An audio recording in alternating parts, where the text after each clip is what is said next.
Our next session is a case study in managed lanes. As you've heard this morning, transportation leaders are forever faced with congestion challenges and a limited ability to expand freeway capacity due to construction costs, right-of-way constraints, and environmental and societal impacts. The managed lane concept has emerged nationally as an approach that makes the most efficient and effective use of freeways. Our presenting sponsor, Cintra Express Companies, has asked the Honorable Tarrant County Judge Glen Whitley and their president of Cintra US, Alberto Gonzalez, to take a quick look at the start, the success, and the potential future of managed lanes. We welcome both of you here this morning. As we all know, Judge Whitley has his opinions. Everybody agree with that? If you don't know that, and you probably likely know Alberto. He was part of the team that developed the P3 projects with TxDOT in the early days. He was CEO of the projects in North Texas until last year when he became Cintra's U.S. president. So Judge Whitley, I have a question. What are your earliest memories of developing and managing the managed land network we now have in North Texas and specifically Tarrant County? Well, it's a stretch sometimes to think back that far. I noticed that I think Michael has left, so I can say a lot of things and he won't be here to correct me. But I remember pretty vividly a night in the early 2000s, and I had gotten a call from Rick Williamson, and he said, we're going to have dinner at Casherelle in Arlington. And I said, well, why are we having dinner? You live in Parker County and I live in Tarrant County, but why are we not kind of going to the west? He said, because there's another person going to join us, and it's going to be Grady Smithy out of, Catherine, I see that shaking of the head, out of Dallas County. And so we got together, and as we're sitting there, Rick said, look, there's some projects that we pretty much already led and said they're going, and that was the 820 segment, and it was LBJ, and he said, and so a lot of people would say the train has left the station, but I'm bringing it back. And I'm bringing it back because I think there's a better way we can do things that will, that will really bring more dollars to the table than what we've got and what people are willing to raise in the form of gas dollars. And I remember that so vividly because I knew at that point in time I was going to have to go and explain to some of the folks in North Richland Hills that this project that we thought that was going forward was going to be delayed a little bit, because at that point we were talking about adding a lane or two free lane in either direction all the way over to about the county line. And I'm trying to figure out how I'm going to do this, and we also had to talk with Michael, and we knew Michael was going to be on board with this deal because of innovation.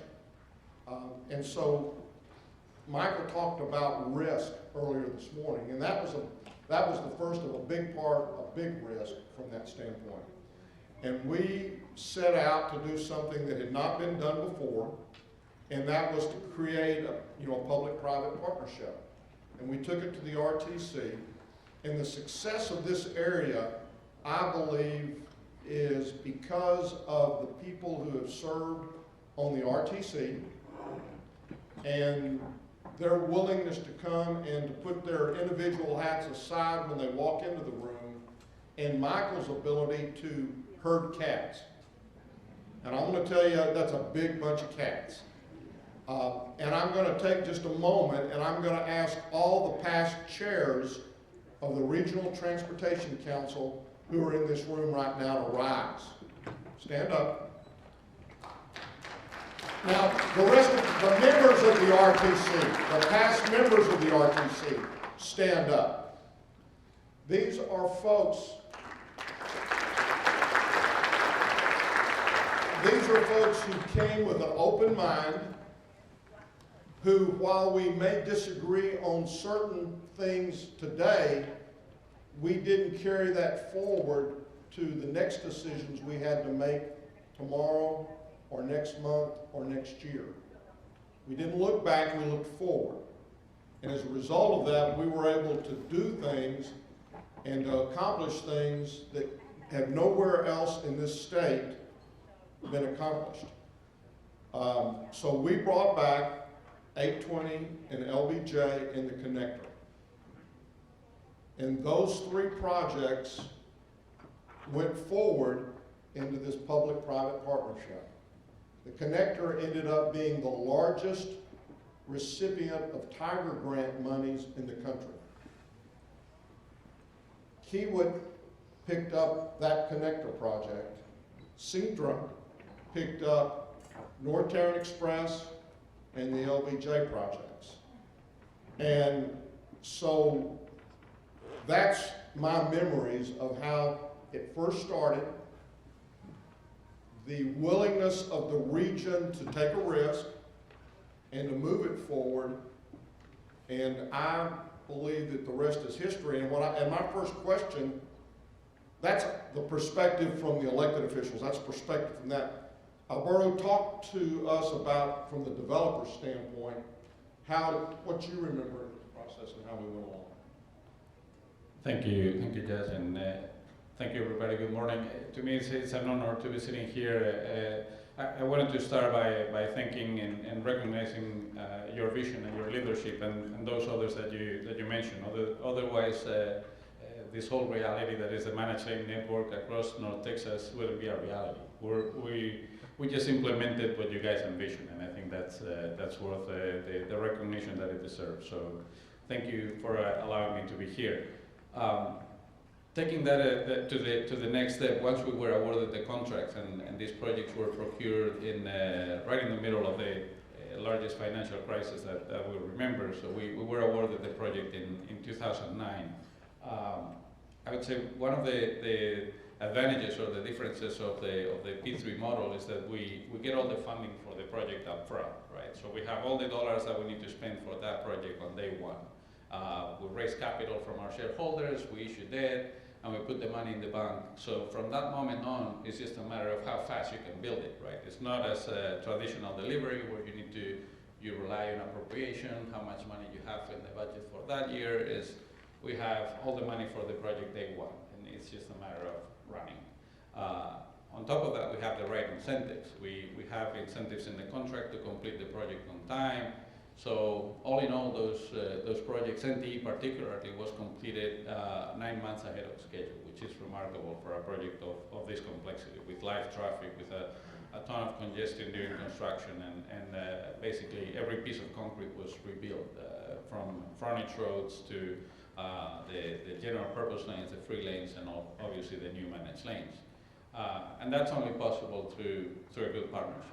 I think the only way we could get that done with that expedited schedule is because of here in North Texas, we enjoyed the real meaning of a P3. There's changes that come along the way, things that need to be tweaked. You need to go for changes that affect environmental approval, certainly the design, and only with the flexibility and the understanding and willingness to solve problems rather than just raise them is how we could get it done. So that's a little bit my view on the delivery of these projects.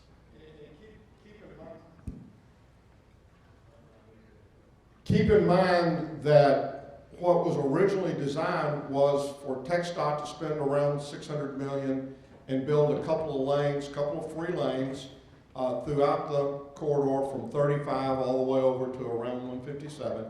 As a result of it being a public-private partnership, TxDOT still put up about $600 million. Cintra put up over $1.2 billion. As he mentioned earlier, rebuilt every square inch of concrete, added a couple of managed lanes in either direction, added access roads, added free lanes. And oh, by the way, they're going to maintain it for the full term of the lease and then deliver it back to the region in what is considered excellent condition as far as road terms go. And when you talk about quicker, I think here's the, if nothing else, here's the biggest and most important part of this deal.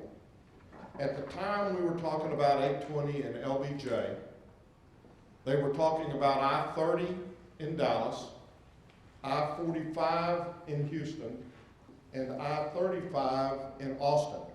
Folks, all three of those are yet to have been done. Ours is done, and we have enjoyed that.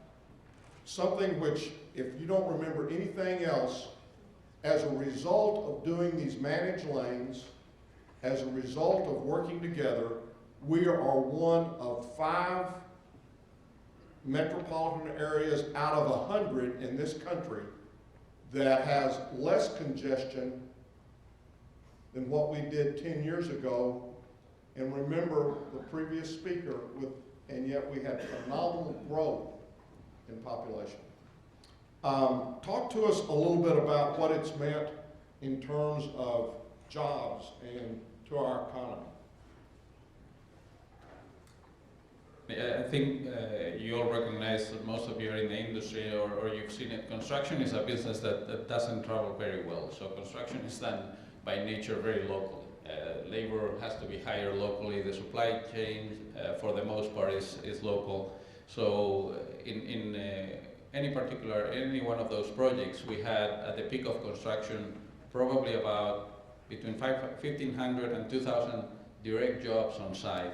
And when you extrapolate that to all the supplies and all the different jobs related to the construction of the projects, those numbers go up to probably 6,000 or 7,000 people every year as a direct consequence of building those projects. Nowadays, during operations, obviously our numbers are smaller. We employ in the region about 150 people in our companies, but definitely we rely on the support from engineering companies, accounting firms. We subcontract certain tasks for the maintenance of the road.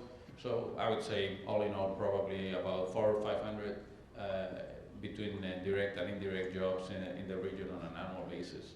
On top of that, our contracts had specific goals for engaging DBEs, disadvantaged business enterprises, which we far exceeded. I think in all we put over $1 billion worth of work into DBEs during the development of NTE 35W and LBJ. And one of the things that I think is important, remember those numbers he just gave were for one of the 3 projects that we're talking about. Remember, there's NTE, there's the connector, and there's LBJ. So he's related to you what happened on one project. Remember, there were 2 other projects of similar size that were going on at the same time. Talk with us a little bit about what, how has it kind of matured? Did the managed lane system end up operating like you had thought it would? What were some of the surprises maybe? There we go. No, we've been very pleased and sometimes surprised by the performance of these projects. I'll start by saying that the biggest result we've seen is that the mobility or the amount of trips in those corridors after completion or nowadays is 50 to 60% above the pre-construction level. So with the added capacity and the relieving in congestion, those corridors are moving way more people than before, between 50 and 60% more traffic than pre-construction. Not all that traffic is in the managed lanes. A portion of it is obviously using the paid lanes, but we've seen an increase in usage of the general purpose lanes because of the improvement in standards. We've took the design to make it more, to streamline the design, and that has had some very positive results in terms of mobility. All that with a reduction in congestion. I think the average speeds in the corridor, as you pointed out before, North Texas is one of the few that can say that they've reduced congestion over the last 10 years. The average speeds in the corridor are in the range of 60 to 65. Granted, there's times of the day where there's no way around it, right? There's when everybody wants to go home at the same time, there's no way out of construction, but at least with the managed lanes, a portion of that capacity can move at speeds above 50 miles per hour. And even in the general purpose lanes, I think the average speeds we're seeing are in the range of 45 miles per hour. Obviously that means that at some times of the day, situations are going to be great, but during most times of the day, the situation is way better than before the projects were built. And I will say that, you know, we also talked about the variable pricing. You need to watch those signs. I will tell you, I was traveling down the road and had thought about getting on one of the managed lanes the other day, and it said $20, and I decided that I could wait in line a little bit. But my wife said, yeah, but as impatient as you are, whenever you see that 20, you ought to immediately get in that managed lane, because I know what you're going to be like when we stop. You're going to be looking for a way to get off the road.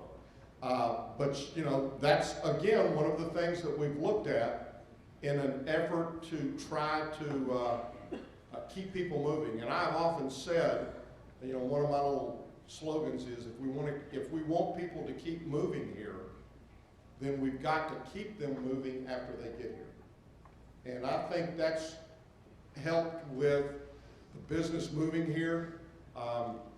You know, in addition to this, the other part that we've heard about so much this morning is by us being able to move people. I think it's attracted the technologies that you heard Russell talk about that are coming here and that are being tested here. I will tell you that one of the first, going back to the memory section again, my memory tells me that one of the first groups I met with as a commissioner was Hillwood. And I don't think we have a better partner in this region than Hillwood, because they were always looking for, yes, what can we do to be attractive to business, but they were also willing to help pay for studies, to donate land for right-of-way, to help in any way they could. And because of that, we were able to really get in, I believe, into the public-private partnerships. Okay, surprises. If you were to look back, what are the surprises that maybe you really didn't expect? There's been a number of surprises on the performance of the behavior that we've seen on the projects. Obviously, traffic is doing tremendously well. I think as part of that, we'll talk in a little bit. Our obligation to expand capacities is moving even ahead of the expectation, so we're going to have to build additional capacity on NTE in the coming years as a result of that great performance. But just some facts that we've been collecting. You mentioned obviously prices eventually get high. The purpose of the lanes is that the flow, the traffic on those lanes is always going at least 50 miles per hour, and the only way to do that, fortunately or unfortunately, is through pricing or the most effective way. But the reality is that 85% of the users do less than 2 trips per week. We've seen that 90% of the users pay less than, 80% of the users, pay less than $20 a month, which when you compare that, that's probably 3 coffees in the morning, so not too bad. People are really using these lanes as they were intended to do. They choose it when they need it, and they use the general purpose lanes when they feel like they don't need it. That's brought us, one of our main users is small businesses, like the landscaping company or the plumber, that by using the managed lanes and avoiding sitting in traffic for 45 minutes or an hour can get to another job and can make $100 because now they're able to do a little bit more business, and that's been a pleasant surprise. So the usage during what we call off-peak hours has been a very good surprise. We've noticed people choosing the managed lanes for factors other than avoiding congestion. People, they may feel safer because there's less entrances and exits, or for different reasons. Usage out of the most congested times of the day has been a very good surprise for us. And I'll echo that. I know originally we were thinking, okay, we'd heard a lot of people say, well, you know, it's only the elite, only the rich that are going to use this. I think Robert at one point in time said there were more Ford trucks on there than there were Lexuses or Mercedes. And since I drove a Ford truck, I could echo that certainly was the case. That's a common misconception, and we've seen it in all our projects. I mean, certainly we do have our customers, our loyal customers that use the managed lanes every day, and they probably end up paying $200 a month or $300 a month. Every business has that kind of really loyal customer. But like I said before, 80% of the users end up paying less than $20 a month. There's a lot of people that take, they want to get to that sports game for their kids, or they have a doctor's appointment and they want to go back to the office quickly. And that's as much as they use the managed lanes. The rest of the days, they go on the general purpose lanes, or they take a different route, or nowadays, obviously, a bunch of them work from home, so. That's true. Talk about what's next. I know that we've continued to see stuff up 35. We know we've got some more work that needs to be done on 35, and then also as you're adding those lanes and as the people are getting more comfortable with this, I know that you're going east, if you have to go east in the morning, which I'm sorry if you do, but if you have to, about the time you get to the county line, it comes down into a funnel. What can we do, and where are we on those? Like you said, we have what we call segment 3C. So the extension along 35W is under construction. That project should be completed hopefully next year. Construction has been progressing very well, and we're excited that that project is doing great.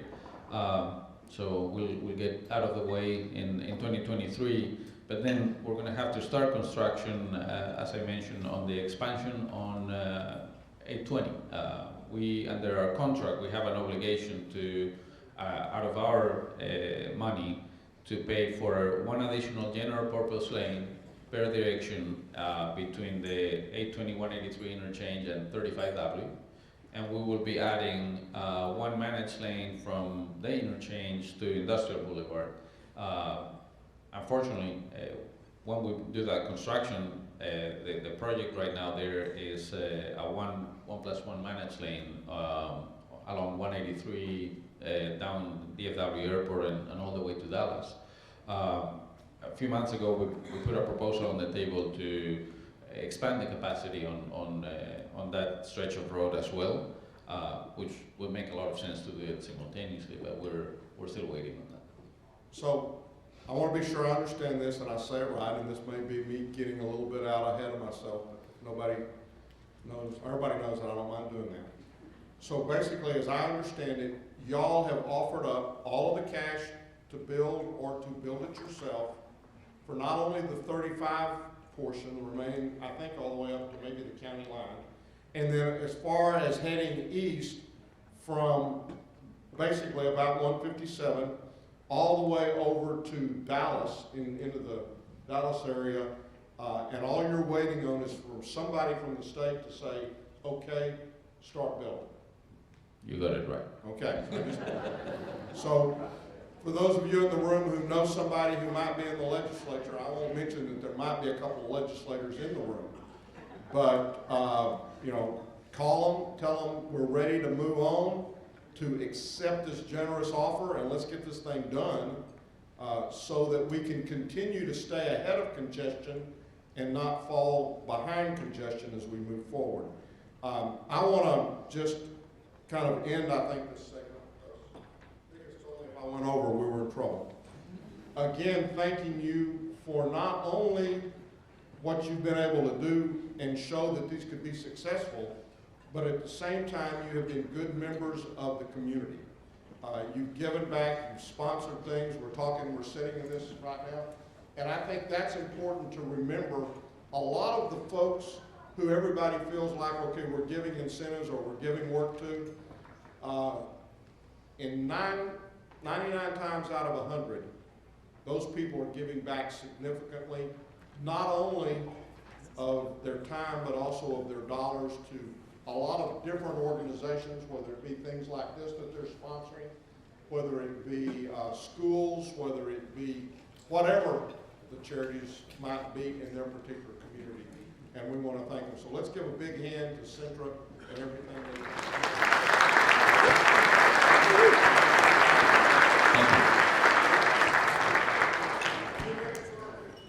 Judge, you did great, and Alberto, thank you so much for being with us.